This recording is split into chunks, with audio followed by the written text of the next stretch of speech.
da América do Sul, né, em termos de penetração de internet por percentual da população existente, né. Então, isso também é preocupante de alguma forma, né.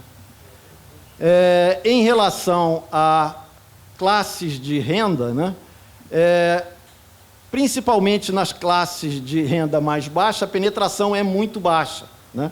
Então, as diferenças sociais são impactantes na penetração da internet, né. Então, a classe A está praticamente toda atendida pela internet, muito embora tenha ainda alguns pontos aqui não atendidos, mas ela está razoavelmente bem atendida. No entanto, as classes mais desfavorecidas, né, elas não têm acesso à internet, penetração da internet, né. E também uma outra...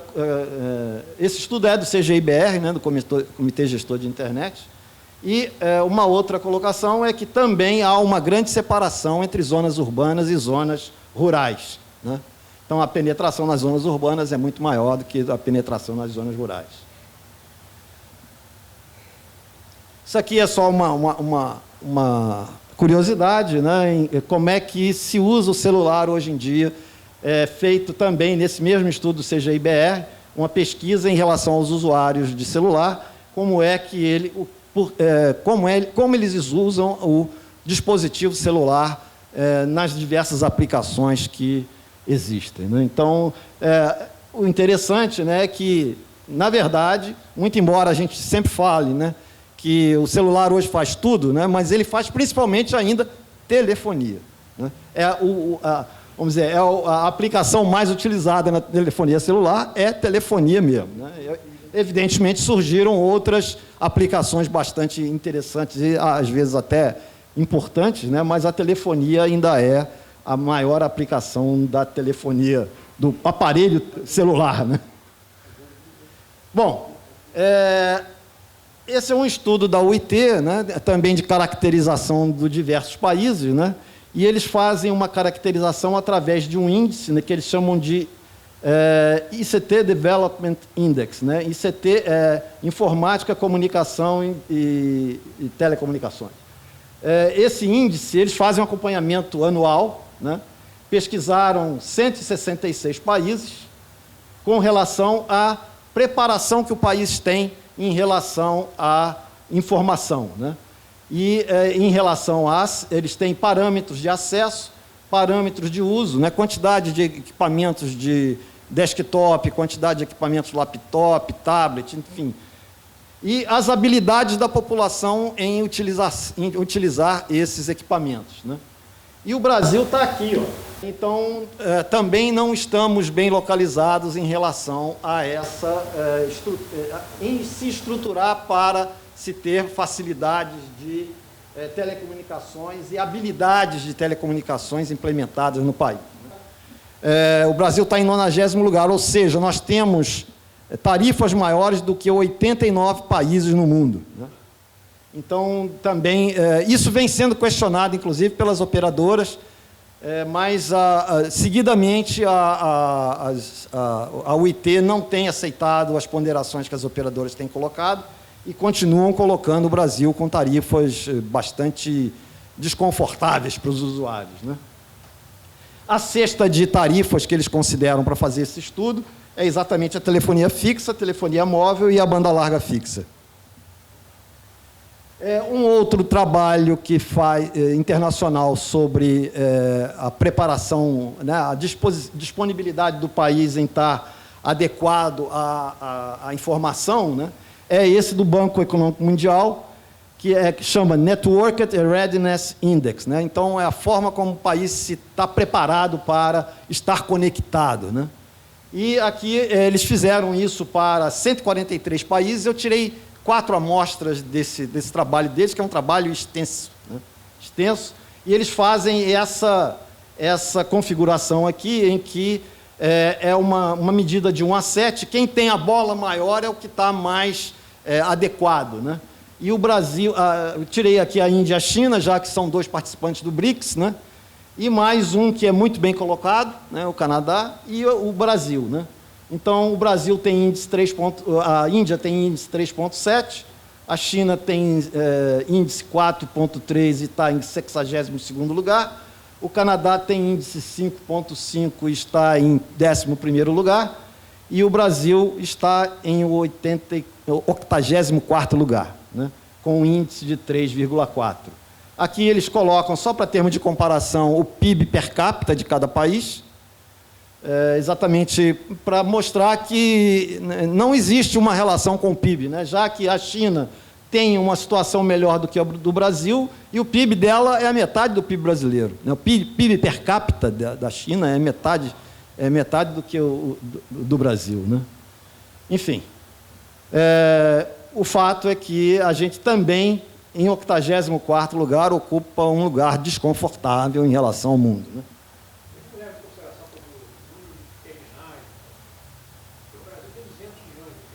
Não, isso é uma consideração importante, né? Por exemplo, o país que está mais bem localizado nisso daí é Singapura. Singapura é uma cidade, não é nem um país, né? Então há necessidade de se colocar considerações em relação à população do país, a dificuldade que existe em colocar introduzir uma infraestrutura adequada em cada país. Isso tem, mas, de qualquer maneira, a China, por exemplo, contradiz isso, né? Porque a China tem basicamente os mesmos problemas que a gente tem. A Austrália é muito melhor localizada do que o Brasil, tem uma característica parecida com a do Brasil em termos de ser ocupada só na borda, né? E nós somos só no litoral, né? Basicamente, mas eles têm uma localização, a Austrália está em 15º lugar, né? Então...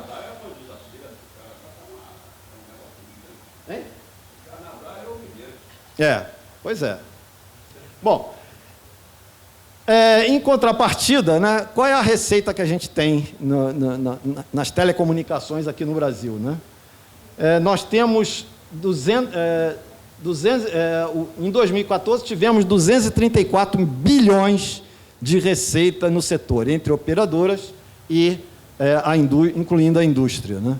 Todas as operadoras, todos os serviços, cerca de 234 bilhões de dólares. Isso é um relatório da Teleco junto com as próprias operadoras.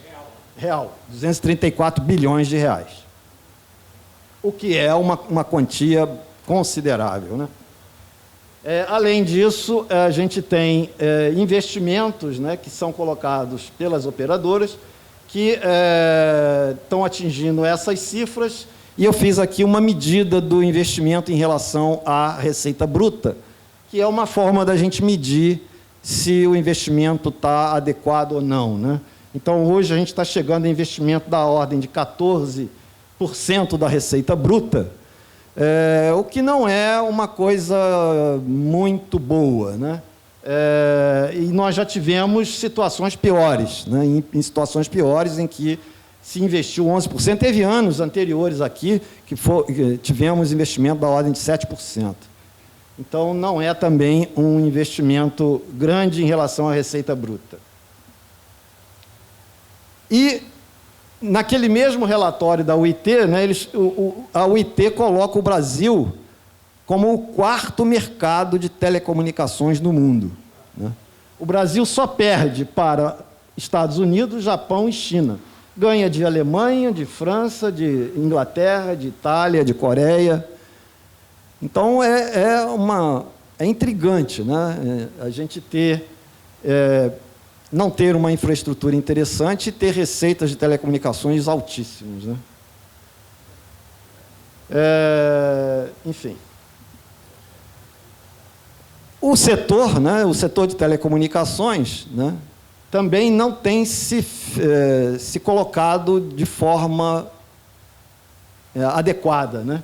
Então, isso aqui é um relatório da ABINE, em que o vermelho aqui são importações e o azul são exportações. E o Brasil tem, seguidamente, nos últimos anos, tendo déficits na balança comercial de eletroeletrônicos, né?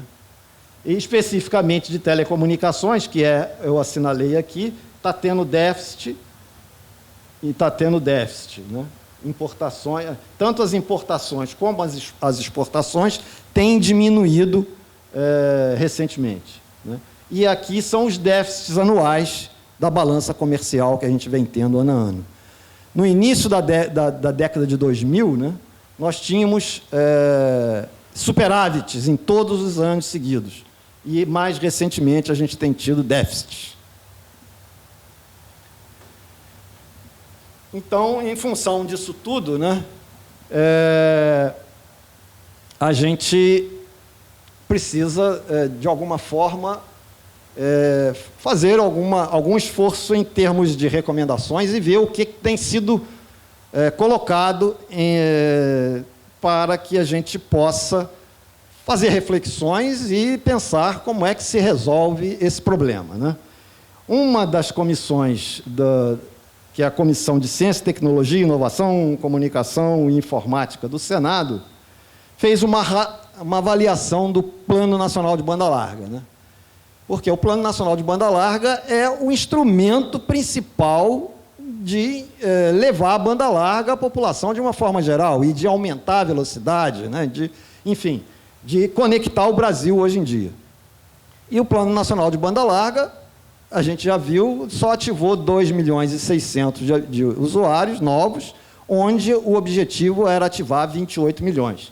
Então, a constatação que esse relatório do PNBL fez em 2014, né, e ele foi emitido, o relatório final foi emitido em dezembro de 2014, é que as metas eram ousadas e o PNBL não atingiu os objetivos propostos inicialmente. Houve baixos recursos para a Telebrás e dificuldades em restabelecer seu funcionamento. A Telebrás vinha de uma reativação, tinha poucos funcionários, a maioria dos funcionários da Telebrás na época era, na verdade, da Anatel, tinham sido transferidos para a Anatel, ela teve que recuperar alguns daqueles funcionários, admitir outros, e isto influiu na possibilidade da Telebrás de vir a ser a responsável principal, na forma como ela tinha sido colocada, como a grande responsável pela banda larga no Brasil, né? Além disso, né, os recursos dos fundos setoriais que a gente tem, que hoje são da ordem de 10 bilhões por ano, 10 bilhões de reais por ano, eles são contingenciados ano a ano, né? Então, esses recursos não vêm para o setor, eles são contingenciados para pagar dívida, né? Dívida governamental. Então, isso influenciou significativamente a implantação do PNBL.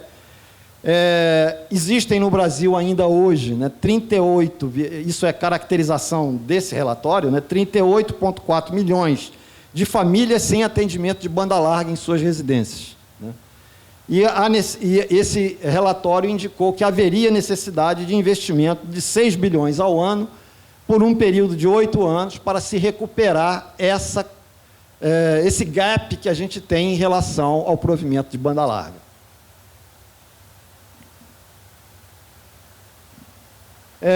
Ele estabeleceu algumas recomendações, esse mesmo trabalho, né, do Senado, e uma eu coloquei entre aspas, porque eu retirei exatamente do jeito que está lá escrito, né, que é prestar o serviço banda larga em regime público, reconhecendo o acesso à internet como serviço essencial de interesse público, de forma a promover sua universalização.